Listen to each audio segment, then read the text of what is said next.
Hello friends and welcome to another video lesson from DBOS Talks. If you haven't subscribed yet, please click subscribe and click the bell so that you will not miss anything.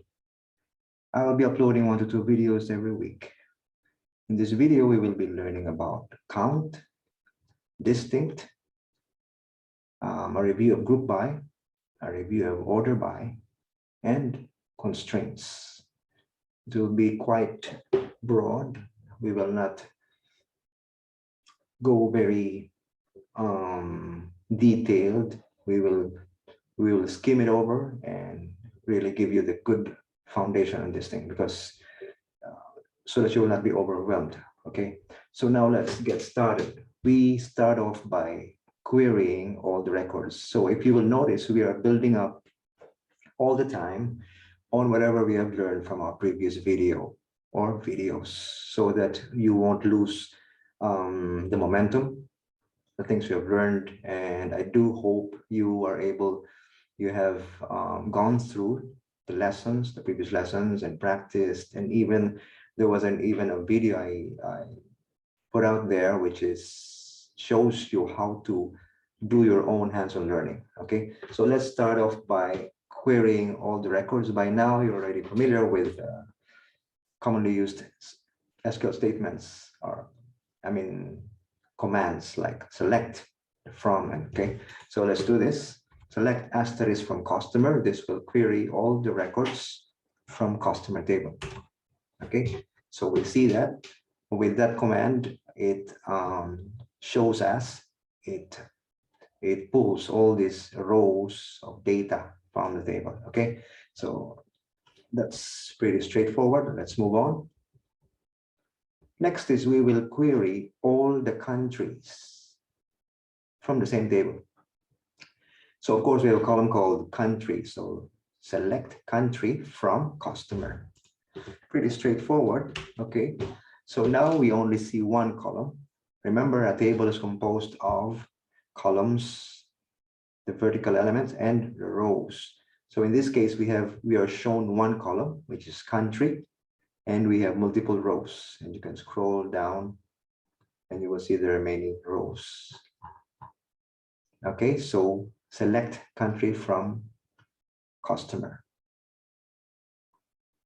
Next, we will learn a new keyword called distinct. Distinct, to put it simply, means unique. You've heard of the word distinction when somebody receives an award, so he stands out. Same thing in SQL. When you use the word distinct, you are using it to get the unique values of a column. Let's say in this case, okay, so I'm putting it here, query unique values of a column. Look at the SQL, select distinct country from customer. So we're already familiar with select, from, and the rest. But the new addition here is distinct. So we are saying we'd like to get the unique values of country from this table. Okay, select distinct country from customer means get the unique values of this column from this table. So if you notice here, let me run again the previous select statement. Select country from customer, which has no distinct in it. See? Wait, sorry. Control. Okay, let's just. Okay, so if you notice, select country from customer, there is a duplication of values. Wherever there are really duplicates, then it will show it. Right, you see multiple occurrences of Brazil, Canada, USA. Now, when you use the distinct, these duplications are eliminated, and you only see the unique values of that column. In this case, the column country, it only displays the unique values of that column.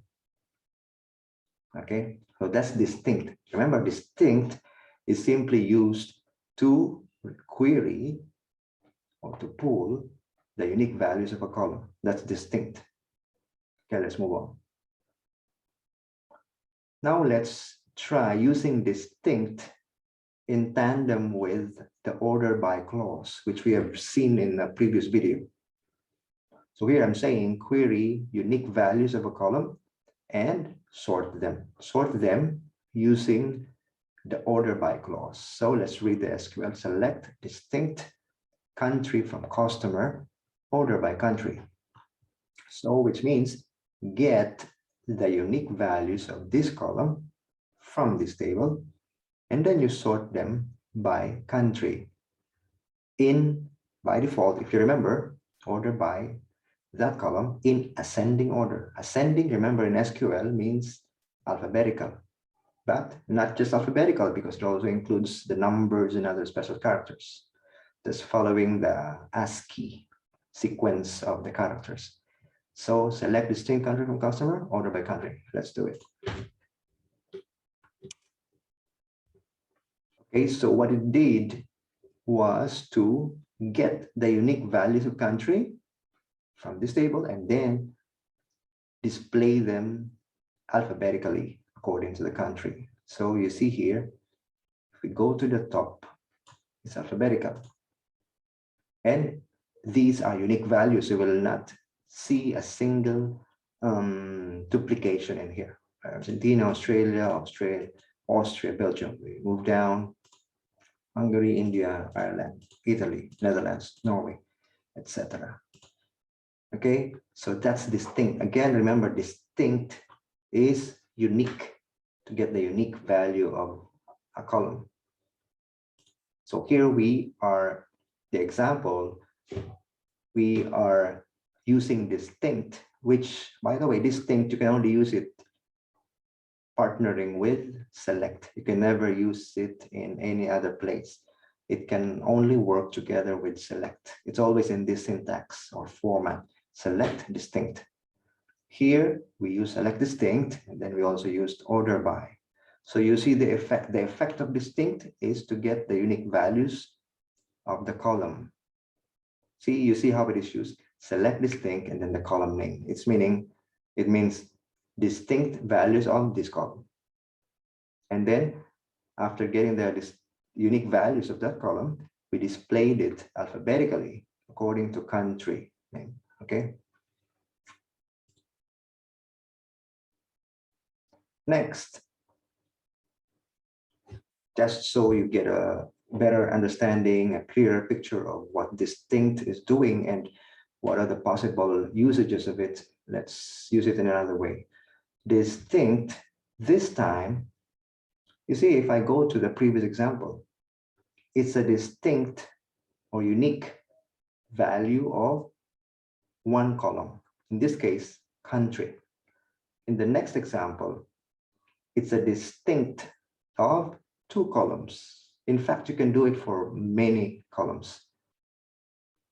Okay, so the difference between this and the previous example is that in the previous example, we were trying to get a distinct, the unique values of one column. Here, the unique values, the unique combination or unique combined values of two columns.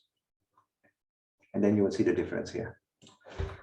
So let's execute this. So you see here, we're displaying two columns because I selected two columns, city and country, but my distinct is not only working on the city column. It is being used here to get the unique combination or unique combined values of city and country. That's what it means. Remember, although there's only one occurrence of distinct here, it is actually, it has an effect on both these columns. It's trying to pull the unique combined values of city and country, unique combination. So you see here, although if you look at country, you have here 1, 2, 3, 4 Brazil data, but they are unique in a way that when you combine the city and the country, each record here is unique. The first one is São José dos Campos. The second one is Sao Paulo, Rio de Janeiro, Brasilia. So each one, even though they are of the same country, they are of a different city.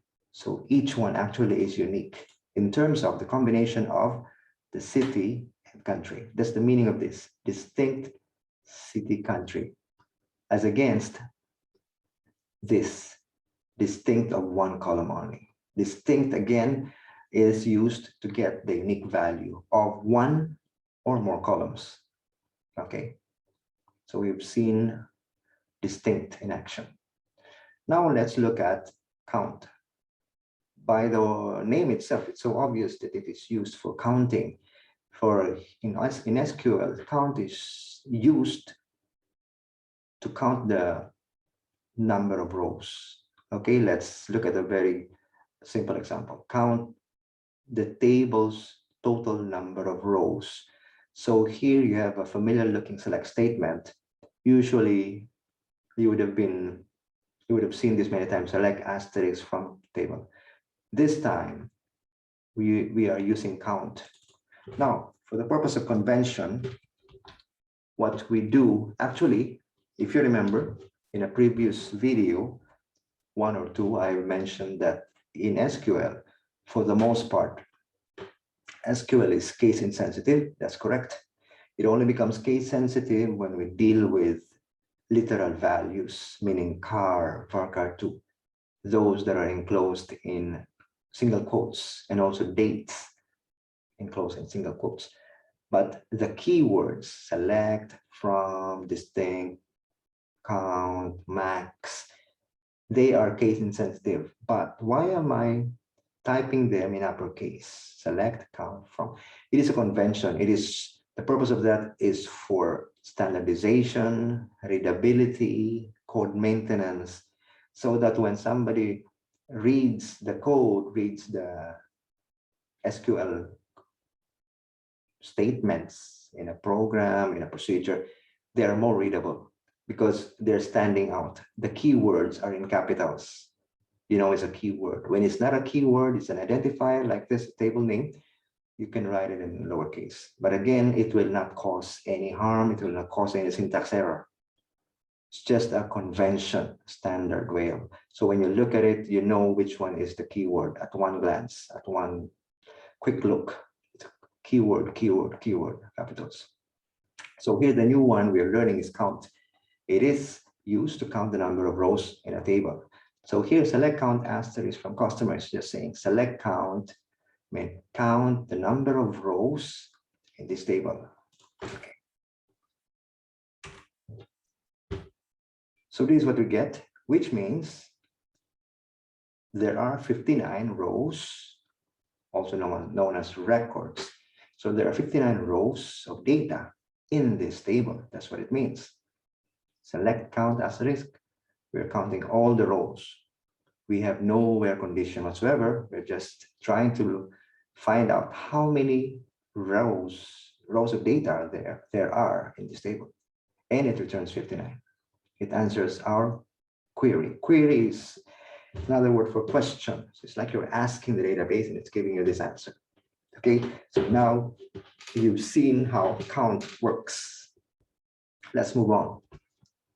Next is, let's query the number of rows using a where clause. Remember here, our count, select count doesn't have a where condition. It simply does this, select count from customer, everything, all the records. Okay.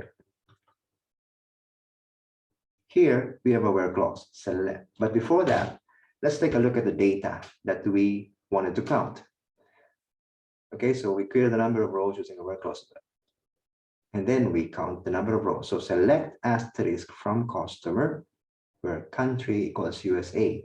Is just saying get all the columns from customer table where country has a value of USA. Remember, enclosed in single quotes because this is a character value. In Oracle, it's called varchar2. Okay, so let's execute this. It's supposed to get only records where the value of country column is USA. Okay, so here we go. If we slide over to the column called country, here it is, then you see all of them are USA. See, That's because of this condition. Now that we've seen the data, the next is to again use the count, select count. Again, it's not case sensitive, but it's just for visibility, readability, better code maintenance. Okay, so select count asterisk from customer table where country equals USA. So it returns 13, which means there are 13 rows of data in this table where country equals USA. So that's the purpose of me putting these two select statements next to each other so that you can see you can have a good comparison of the data, understanding. So select asterisk from customer. So you are here seeing the data. And actually, if we scroll down, you will see it ends at row number 13. So here we do a count. And get that? Okay, let's do it again. Select asterisk. It shows everything. But when you scroll down, you see that the last record is row number 13. This is good. This is only possible. And it won't be troublesome if there are only a few records like this that I can just scroll nicely, nice and easy. But what if you have thousands and thousands and thousands of data in this table, in this query output? Then it will be time consuming. You will get frustrated because it will take a long time to scroll all the way to the bottom. That's the beauty and the purpose of using the count function, which is an aggregate function actually. So instead of scrolling all the way to the bottom to know how many records there are being returned by a select statement, you can simply use the kind of count function, which is an aggregate function. So select count asterisk from customer. You're counting the records where countries USA. So instead of just scrolling to 13, you can use the select count and you get the same answer quickly. In fact, this select statement will perform much faster than this. Here it's not obvious because you're only pulling or querying a small data set. But when you are dealing with hundreds of thousands of rows of data, then you will see the stark contrast, the big difference in response time between this and the one above it. This one will be much slower because it's trying to query lots and lots of data. Whereas here, it doesn't need to show you the data. It's just counting the records. So that is count. Now you've seen how count works, working in tandem with the select command. We've learned distinct, and now we've learned count. Okay, let's query the number of rows using multiple where conditions, and then count the number of rows. What do I mean by this? If we go up here, look at our where clause. Our where clause is simple. It only has one column in it, country. But here, we've seen this in a previous video, the use of the end operator. So here, our where clause will be a combination of two conditions joined by end. So select asterisk from customer where country is equals USA and city equals Mountain View. Okay, so it's selecting data from this table where country equals USA. Let's check that. Correct. And city equals Mountain View. City is in here. Mountain View. So our query is correct as it follows what we have given in the where condition. But the purpose of this really is for you to see the effect of the count after this. So here you can see this select statement with this where clause consisting of two columns joined by end is querying how many rows? 2. Again, I told you if this is a small data set such as this, then that would be no problem at all. But when you're dealing with thousands or hundreds of thousands of rows of data, then it will be a headache to be scrolling down just to find out how many records you got. But that's where you use the count. So I will be reusing, if you look at the select statement, it's very, very similar. The only difference is that instead of select asterisk, I'm using select count asterisk from customer. Otherwise, the conditions are the same. So I'm using the same one. For country is USA and city equals Mountain View. Now, when I execute this, instead of returning the data, it's doing a count. It's counting the number of rows that meet or satisfy this work condition. So you got here 2, which is correct. We've already seen it here. We've already seen it here that it is indeed returning 2 records. And then here with the count, select count asterisk, it returns you the number of rows according to the work condition you've given. Okay, so we've learned again distinct, we've learned count, and we've seen how distinct and count have been used. Now let's build up our knowledge and familiarity and get more comfortable with this new, very important keywords, functions like count. Count is a function. See, let's revisit the unique values of the name country. Remember, to get the unique value of a column, you will use distinct. And remember, distinct, it always comes in this kind of sequence or syntax. Select, distinct, and then the column name or column names. Select, distinct, column name or column names, 1 or 2 or more.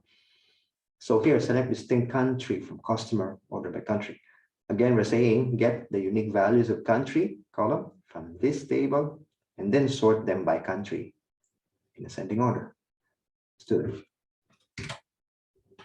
Okay, so it displays you the unique because distinct, unique values of country from this table, ordered by country. So alphabetically arranged: Argentina, Australia, Austria, Belgium, Brazil, etc., all the way to UK.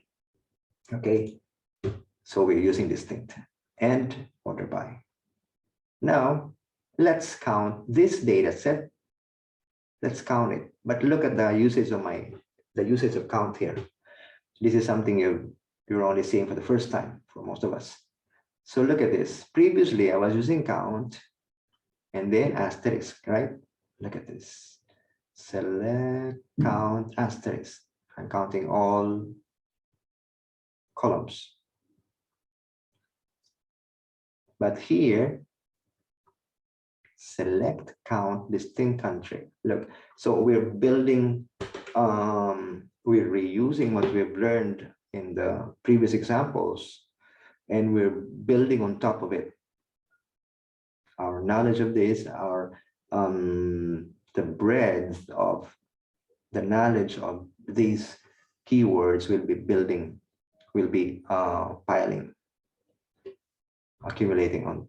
Okay, so you will see select count instead of asterisk. I'm saying distinct country. Now, just a side note, in SQL, the behavior of how the logic is being processed by the SQL engine, by the database, is that it starts with the innermost parenthesis, innermost query, innermost parenthesis. So in this case, the only parenthesis is these two. So it will start with this. It will get the unique values of country from this table and then count them. See, it works in that sequence. It starts inside here. It will get the unique values of country column, put them in some container that we do not see, and then it will count them. So if I execute this, 24. Now that's why I'm putting this query over here. It's related. Select distinct. These are the values. These are the unique values of country. Now, if we scroll down, you will see how many there are. There are 24. And then here, I'm doing a count of the unique values. Count the unique values of country. 24. These things we're doing are not just for fun. They are used in real life situations when you're required to produce a report.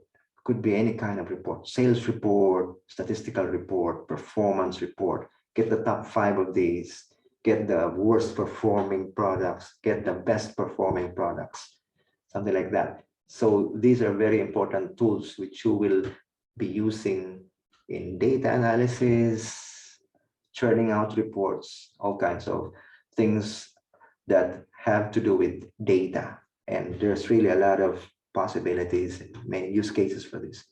So now you've seen again the use of count in tandem with distinct. So again, I told you there's a parenthesis, it works on the innermost one first. So it gets the unique values of country and then counts them. So here you got 24. Now let's use count in tandem with group by clause. So group by clause, we will get more of these examples later in some other videos. Just remember that group by clause is used in tandem with an aggregate function. Count is an aggregate function. There are others like min and minimum, max, maximum, AVG, average. So these, there are many more, but these are the examples of aggregate functions. And count is one of the most, probably the most frequently used aggregate function in SQL, count. So again, a group by clause is used in tandem with an aggregate function. In this case, we will focus on count and group by. So let's read it. Select country, comma, count asterisk from customer group by country. We're saying, I would like to get a breakdown of the data according to country and then count per country. How many? Let's say there are 10 countries, unique countries. I want to know how many there are for each country. Okay, let's see that. Select country, so it selects the country. There is no distinct here, but you can see it's unique here. Why? Because count is an aggregate function. An aggregate function will do a computation of records and then return one value based on that aggregation. Could be min, minimum, maximum, average, in this case, count. So for all occurrences of Argentina, Australia, it will just sum them up, not really sum, aggregate them according to the count the number, and then it will return. So here, this means there is one record where country is Argentina. There are 5 records where country equals Brazil. There are 2 records where the country equals Czech Republic. That's the meaning of this. So select country and then count per country from this table, group by country. So you're grouped by country. Okay, this is an aggregate function. We will talk more about aggregate functions in some other video after this, but for now, let's just have this first good look. Okay, so here we are using count, working together with group by. And this is natural because group by clause works only with an aggregate function, and count is an aggregate function. It will process multiple records, a single or multiple records, and it will return only one result. So in this case, it will return one result for every grouping of country. Okay, count and group by. Now, let's build on top of that knowledge that we've learned in the previous example. Here we will use count, group by, and order by. Again, count is an aggregate function.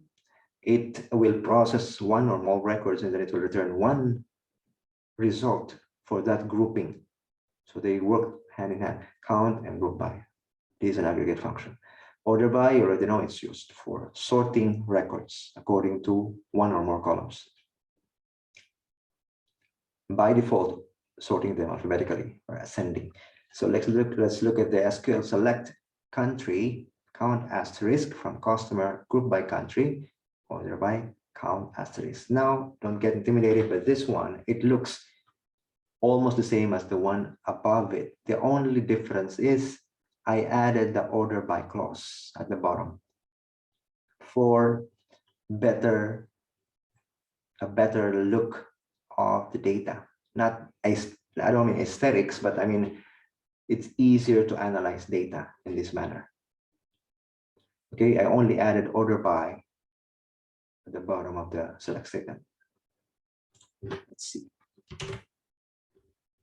So select country, it's again aggregated by country, because group by country, doing a count for each country, meaning for there is only one record, one row where country is Argentina. Okay, if I scroll down, there are 3 records where country is United Kingdom. There are 13 records or rows where country equals USA. That's the meaning of that. But the difference of this and the previous query is that here we are sorting the result set, the data, according to, not by the name, but order by count asterisk. I am sorting the data, not according to the name, but according to the count. But remember, if I will quiz you, what is the default behavior of order by? It sorts by in ascending order. Ascending in layman's term, we will say alphabetical. In this case, it's not alphabetical. This is a number, but in ASCII order. So it is ascending also, number 1, 2, 3, 4, 5, increasing. So order by, not by the column, order by the count. So here we've seen count, group by, and order by working together in this single select statement. Count, which counts the number of rows. Group by, used for aggregation. I mean, it works together with an aggregate function. In this case, the aggregate function is count. Order by is for sorting the values. Now let's add on to what we've learned in the previous example. Count, group by, order by, descending. This is a review of what we've learned in the previous video. So select country, count asterisk from customer, group by country, order by count asterisk, descending. Again, count is for counting the number of rows. Group by works hand in hand with an aggregate function. In this case, the aggregate function is count. They work together. So we're grouping by country. And for each country, we're counting. And then we are sorting the result set, not by the name, but according to the number counted, the number of rows, in descending order. Remember, the default without the DESC is ascending. When we want to break that default and reverse the order, meaning descending, in this case is a number, we want descending from a big number to a small number.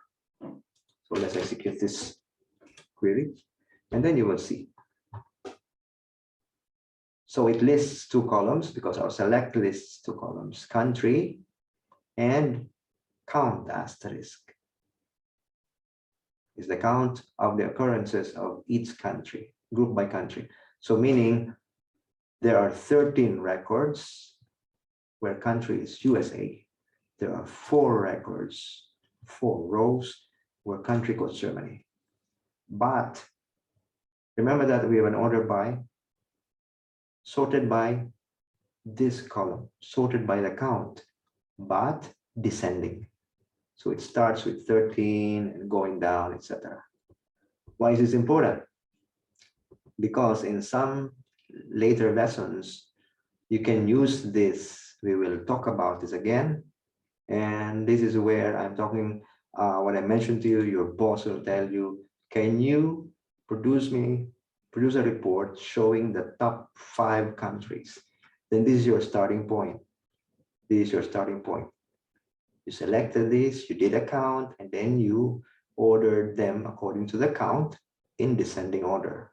With that strategy, you are already preparing the data for better analysis. Like if you wanted to know which countries have the most number of this and that, then number of rows, then this is the way you will go. And then from here, you can do another select.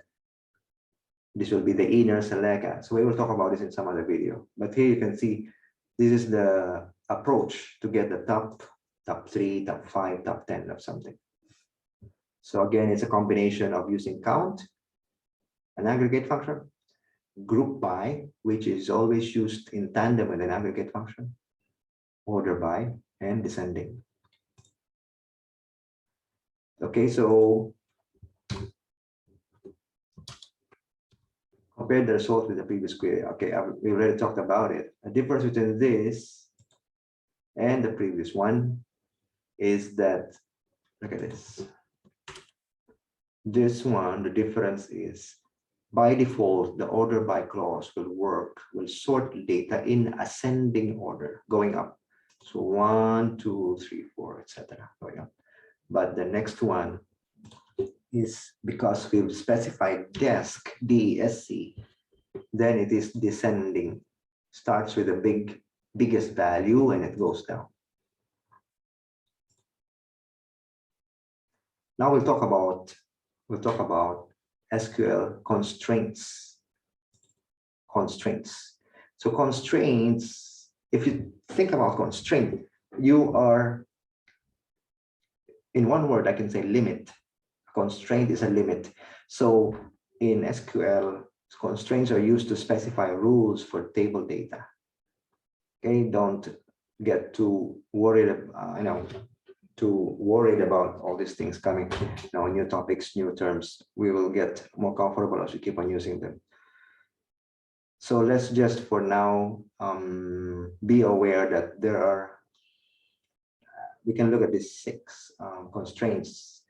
Depending on the SQL flavor, some will have more, some will have less, but these are pretty standard. Okay, let's talk about them one by one. One is the primary key. A primary key constraint ensures that a row of data in a table is unique. Okay, another description is like a combination of unique constraint and not null constraints. We'll talk about this once we get here. For now, just bear in mind, a primary key constraint ensures that a row is unique. Why is this important? Because let's say you have a table, customer table, for instance. Here's a table.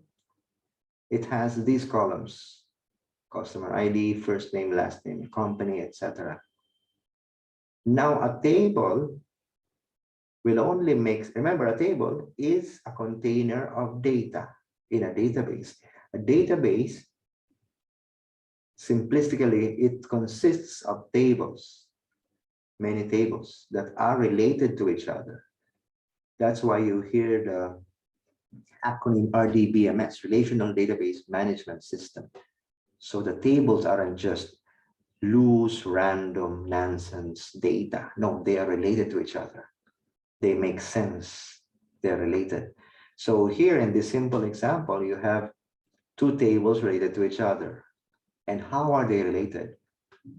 Because of the use of constraints.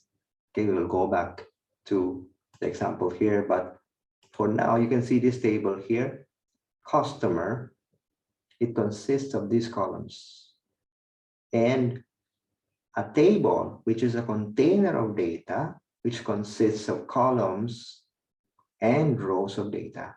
A table can only make sense when the data can be uniquely identified. Otherwise, if there is duplicate data in your table, it is a useless table because it will give you inaccurate information. It will give you more data than the truth. Remember, example, customer. Your name is John Smith, maybe. But that John Smith may not be a unique name in itself. There are many John Smiths around the world. So you need a column or columns that will make the data of that person unique. So it is not necessarily the name. So you can use a primary key constraint. In this case, in this table called customer, the primary key is this one, customer ID. It's a number. It can be a number. In some instances, it can be alphanumeric, like say G1234. And then that number, that alphanumeric number or value becomes the ID number of that customer. And it is unique in that table. A table must have something called the primary key constraint to make the data of each row unique. Okay. Primary key constraint. It ensures that a row is unique. Foreign key, we will talk about foreign key somewhere down in the later examples. It maintains referential integrity between related tables. Okay, it's big words for now, but we will come back here and we will see later on. Unique. Unique constraint ensures uniqueness. Of course, the word is unique. It ensures uniqueness of a column value. But the difference between unique and primary key, in a primary key constraint, a column value must have a value. I mean, it cannot be null, it cannot be blank. In unique, this kind of constraint allows null, it allows blank. Okay, next is not null. You already know from a previous video, if you watched, that null in SQL means no value. That's the simple definition of null, no value. It's not zero, it's not a dash, it's not a space created by a space bar.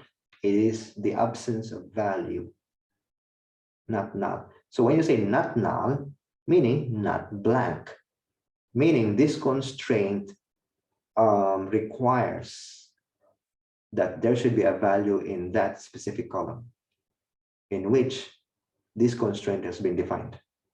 So it ensures that a column has a value. Okay, null is the absence of value. Null means no value, but not null is saying it cannot be blank. You must supply a value for that column. Again, we're talking about constraints. Next is check constraint. Check constraint, it allows some kind of validation, specific validation that cannot be covered by any of these other constraints. So it ensures that a column value satisfies a specific condition. It's something specific. Let's say you say for this column, let's say you have a value called gender. And you have a check constraint wherein you can only accept two kinds of values, no other. It's either M for male or F for female. That's a classic example of having a check constraint. You want to validate the data that it makes sense. It can only be either male or female. That's a check constraint. Next is default. We've heard the word default even as PC users. So default is the same meaning that's in your mind right now. It defines a default value for a column if no value is specified, meaning if no value is given for a certain column, the database itself, because of the default constraint that has been defined, will assign a value to that column.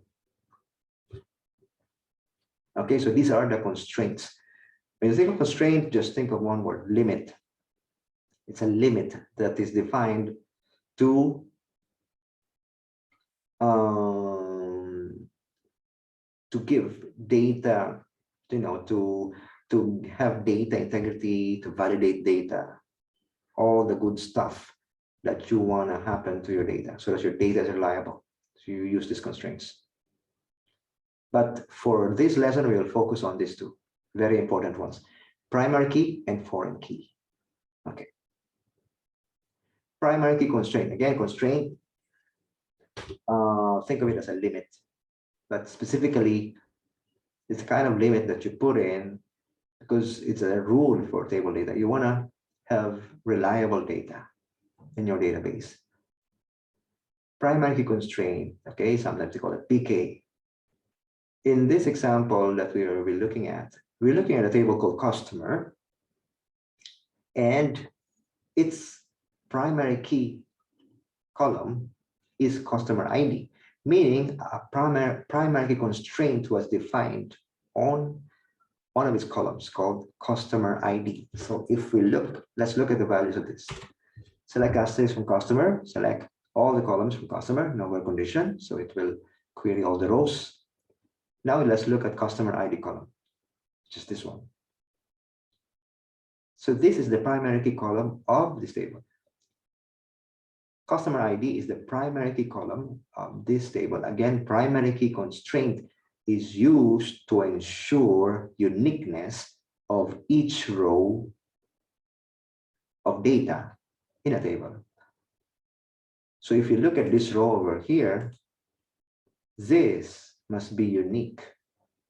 Meaning even, if you look at name, like I told you earlier, I mentioned there's a guy named John Smith.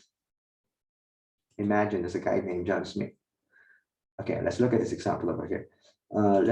Here, there's a German name, Astrid Gruber. So Astrid Gruber, it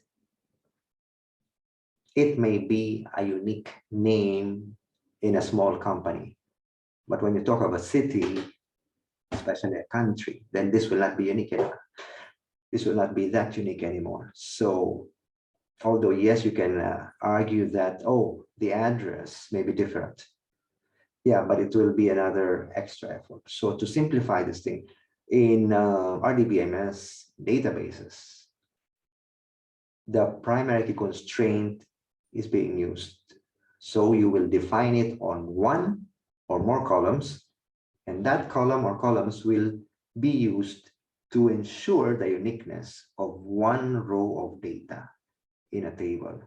So even if, let's just imagine and pretend that there are two entries in this table with exactly the same name, Astrid Gruber, and exactly the same address, for instance. But we will be able to solve that predicament with the use of a primary key constraint on this column called customer ID. You can give it any name, but I mean you have to select a column or columns that you will designate as primary key column, or the one in which a primary key constraint has been defined. In this case, customer ID is primary key column. So if you look and scroll through its values, you will notice that the customer ID is a sequential number. And not only is it a number, it is unique. Each value is unique. Okay, so here we selected all the values of all the columns of this table, and then you can see here the values of customer ID. Remember, customer ID column here is the primary key constraint. Primary key ensures the uniqueness of each row of data in a table. If you have two entries here that are exactly the same, it will be a source of confusion. Data is supposed to be a source of information, intelligence. You can make decisions from it. That's why you hear the business term BI, business intelligence. It gives you intelligence. It makes your business smart. You can make smart decisions from it, from reliable data. But if you have bad data, you're staring at bad data, unreliable data, then you will be able to make bad decisions, wrong decisions. So that's the purpose of using a primary key constraint, to ensure that each row of data here is unique. And how was it done? By choosing one or more columns. In this case, the customer ID column is used as a primary key constraint. Okay, again here, a primary key constraint.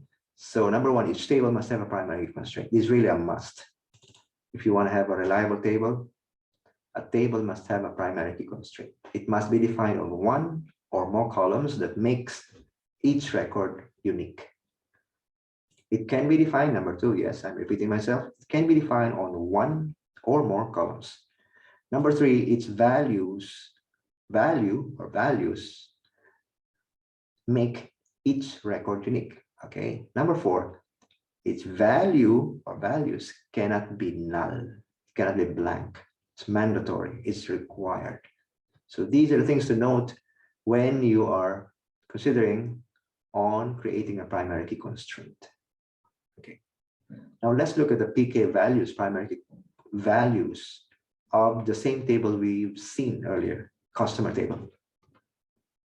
Without any distraction, I will focus on the PK column alone, primary key column. So we already said that in this table customer, the primary key column or the primary key constraint was defined on this column called customer ID.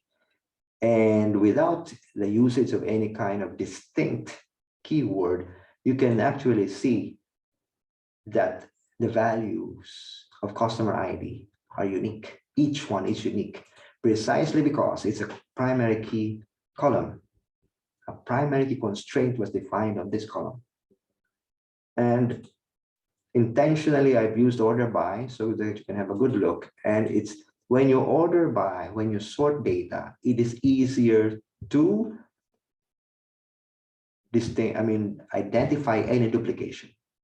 In fact, that is how programming languages work. Before they can identify a duplication, they will sort the data first. Even in Unix, it's the same way. So you will sort it first in ASCII order, ascending or descending, preferably ascending. And then with that ascending order, it's easier.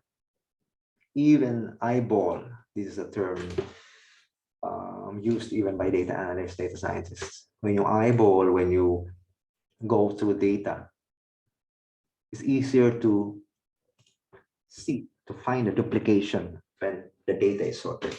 So now you can see that there is no duplication here exactly because this is a primary key column. Okay, now let's look at this query over here. Select customer ID, first name from customer, where first name like F. Okay, so here, remember this in this table, customer ID is the primary key. So it must be unique. Okay, you can see there's no duplication. But I am ordering, okay, I'm saying here where first name like F, if you remember, we've discussed this in a previous video, like is an operator in SQL used for pattern searching, pattern matching. And the wildcard character is the percentage sign enclosed inside single quotes. So here it means I'm looking for this data. Please display these two columns from this table where first name begins with a capital F and followed by 0 or more characters. So here, all the first names start with a capital or uppercase F. Fernanda, Frank, František, Francois, Finn. And they are ordered by first name. Why am I doing this? Because I want to show you that in this case, in this simplified example, you have a duplication of first name, Frank, but it is not good enough. Even if you become unique in your name, you already know there's always that risk, possibility of duplication of data, even accidental duplication because of human error, manual process, careless employee, etc., or some uncontrolled, unhandled exception. So the thing that will solve this, to avoid this catastrophe, is really the use of a primary key column. In this case, this table has the primary key defined on this column called customer ID. And you can see that it works because each record, the primary key, remember, is used to ensure the uniqueness of each row of data in a table, primary key. Now let's move on to foreign key constraint. Foreign key, okay, is a constraint that refers or relates to a primary key constraint in another table. You will see this in action once we go to the ERD here. Its values do not necessarily make each record unique, okay? Its value or values cannot be null, cannot be blank. Okay, look at the FK values, select, okay, let's move to the ERD. ERD is an acronym which means Entity Relationship Diagram. This is a very simple ERD. An ERD has all the tables in a database, in a certain database, showing, it is a diagram that shows the relationships between the table. So in this example, we have two tables, invoice and customer. The line here shows you that there's a relationship between these two tables. When I clicked on that line, which is a relation, just like relations between humans, then you can see the columns PK and FK being highlighted in black. So we were talking about the constraints, and I told you the most that you need to learn. I mean, the first ones you need to learn about are the primary key constraint and the foreign key constraint. Again, primary key ensures the uniqueness of a row in a table. Here, in this table customer, the primary key is customer ID. It ensures that the uniqueness of each customer here. Two people can have the same name, they may even have the same address and name. Just imagine a freak of nature having the same name, having the same address, but then you can still distinguish them with the use of a primary key column, which in this case is the customer ID. So this is the primary key column of this table. And when I click on this relation, it highlights the columns. That means in this table, this is the primary key. This table is related to the invoice, is related to customer table. Through this relationship on this, the thing they have in common, the relationship is, or the relation is based on this column, customer ID. So usually the same column name is used. You can actually use a different column name, but this is more the recommended way of doing it when you design the data, I mean the database, you design the tables, so that it's easy to understand that, oh, this is really related to this one. They're exactly the same. They have the same name and they would have the same data type and they would have the same length. So again, in this table customer, the primary key column is customer ID. It's related to this table over here. And that means the primary key here has the same name column on the other table. In this table, customer ID, in invoice table, customer ID is a foreign key. Foreign key meaning it's related to the primary key of another table. Okay, primary key is a column or columns that ensures the uniqueness of each row in a table. So in this customer table, the primary key is defined on customer ID. But once you have another table that relates to this table through this column, that is a foreign key. It's like this is a local, this is a foreign. Okay, so this is a relationship between two tables. And then you will hear of terms like one-to-many, one-to-one. In this case, this can be one-to-many. The customer ID here can be one, and then here it can be many occurrences. We will talk about that in some other videos later on. Okay, so you have seen, now let us query rows. Okay, let's go back to foreign key.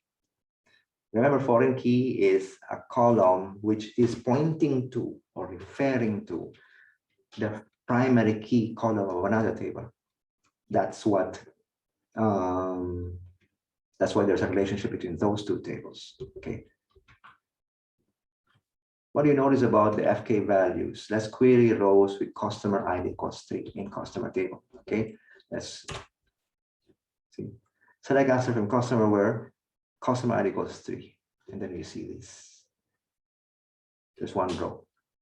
There's only one row because customer ID is the primary key column of this table. Now let's look at this. Let's query rows with customer ID equals 3, the same customer ID, in invoice table where customer ID is a foreign key, not primary key. And then you have many. You see, so what do we notice? In the table where a column is defined as a primary key, you will only have one occurrence of that column value. Like here, customer ID equals 3. In customer table, there's only one row, because it's a PK, primary key. But in a table where it's a foreign key, it can have many. That's the meaning of when you hear one-to-many relationship. So there is a relationship between this table, customer, and this table, invoice. And the relationship is like one-to-many. Okay, so we already looked at the ERD, entity relationship diagram. So in this video, we've learned quite a lot. We've learned about distinct, which gets the unique value of a column, or it can get the unique combination or combined values of multiple columns. Count, which counts the number of rows. It can be all the rows, can be based on a where condition. Group by, which is used in tandem with an aggregate function. In this case, we looked at count. So we've seen a couple of examples wherein we were using count in combination with group by and then order by. We have had a review of order by using the default behavior of it, which is ascending, and then using DESC, descending. And then we've looked at constraints.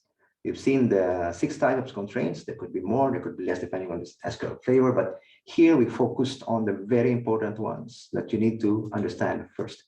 Primary key constraint, which ensures the uniqueness of a row of data in a column, and foreign key constraint, which could be defined on one or multiple columns, but which refers to the primary key of another table, which is what I've shown you in an ARD, in this case.